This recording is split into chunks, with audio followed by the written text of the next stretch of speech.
Hi friends, welcome back our YouTube channel Mathews കറിവെൽ. ഇന്ന് നമുക്കൊരു അടിപൊളി ലോഡഡ് ഫ്രൈസ് ട്രൈ ചെയ്ത് നോക്കിയാലോ.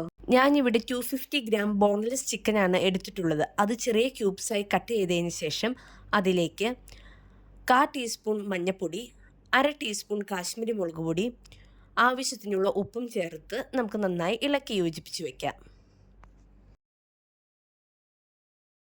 ഒരു പാനിലേക്ക് എണ്ണയൊഴിച്ച് അത് ചൂടായതിനു ശേഷം അതിലേക്ക് ഫ്രോസൺ ഫ്രഞ്ച് ഫ്രൈസ് ഇട്ട് നമുക്ക് ഫ്രൈ ചെയ്തെടുക്കാം. അതിനുശേഷം മുൻപ് തയ്യാറാക്കി വെച്ച ചിക്കനും നമുക്ക് ഫ്രൈ ചെയ്തെടുക്കാം. ഇനി ഇതിന് വേണ്ട വൈറ്റ് സോസ് നമുക്ക് പ്രിപ്പയർ ചെയ്തെടുക്കാം. ഒരു പാനിലേക്ക് ബട്ടർ ഇട്ട് അത് മെൽറ്റ് ആയതിനു ശേഷം അതിലേക്ക് 1 ടേബിൾ സ്പൂൺ മൈദയിട്ട് അതിന്റെ റോ ഫ്ലേവർ മാറുന്ന വരെ നമുക്ക് ചൂടാക്കിയെടുക്കാം. ഇനി കുറേശ്ശെ പാൽ ആഡ് ചെയ്ത് അത് കുറുകി വരുന്ന വരെ നമുക്ക് നന്നായി ഇളക്കി കൊടുക്കാം. ഇപ്പോൾ ഇത് നന്നായി കുറുകി വന്നിട്ടുണ്ട്. ഇനി ഇതിന്റെ മേളിലേക്ക് ഒരു ചീസും കൂടെ ആഡ് ചെയ്ത് നന്നായി ഇളക്കിയെടുക്കാം. ഇനി നമുക്ക് ഇതിലേക്ക് 1/4 ടീസ്പൂൺ കുരുമുളക് പൊടി, കുറച്ച് ചില്ലി ഫ്ലേക്സ്, ഒറിഗാനോ, ആവശ്യത്തിനുള്ള ഉപ്പും ചേർത്ത് നന്നായി ഇളക്കിയെടുക്കാം.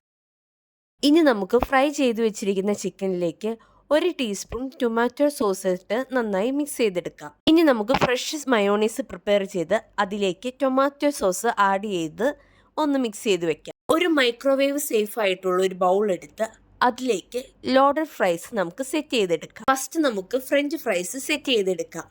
അതിൻ്റെ മുകളിലേക്ക് ഫ്രൈ ചെയ്ത് വെച്ചിരിക്കുന്ന ചിക്കനും ഡ്രസ്സിങ്ങും ആഡ് ചെയ്ത് ഇത് സെറ്റ് ചെയ്തെടുക്കാം.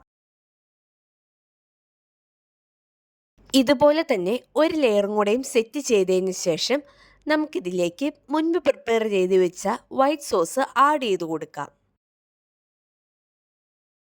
ഇനി ഇതിൻ്റെ മുകളിലേക്ക് മസാല ചീസും ചില്ലി ഫ്ലേക്സും ഒറിഗാനോയും ചേർത്ത് നമുക്ക് ഓവനിൽ വെച്ചൊന്ന് ഹീറ്റ് ചെയ്തെടുക്കാം. അങ്ങനെ നമ്മുടെ അടിപൊളി ലോഡഡ് ഫ്രൈസ് റെഡി ആയിട്ടുണ്ട്. എല്ലാവരും ഒന്ന് ട്രൈ ചെയ്ത് ഫീഡ്ബാക്ക് ഒന്ന് അറിയിക്കണേ.